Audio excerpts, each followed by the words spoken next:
මම අවුරුදු 24ක ගෑනු ළමයෙක්. කැම්පස් එකේ අන්තිම අවුරුද්දේ ඉන්නේ.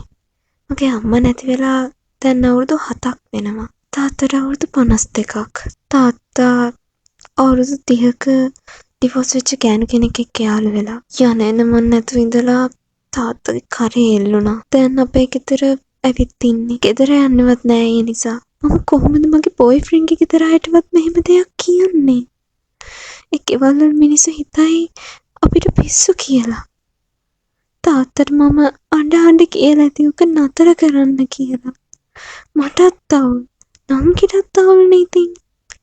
එයා කියන්නේ එයාගේ දේවල් අපි ප්‍රශ්නයක් කරගන්න එපාලු. එහෙම කොහොමද? එයා අපේ තාත්තනේ. තාත්තව රවට්ටගෙන ඉන්නේ ගෑනු කෙනා. අම්මා හිටියනම් කොහොම දරාගනීද මට තේරෙන්නේ නැහැ.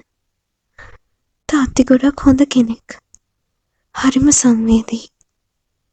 ඒ හොඳකම පාවිච්චි කරලා වරු ආදරයක් පෙන්නලා රවට්ටගෙන ඉන්නේ. මේක නතර කරවන්න විදියක් කියන්න.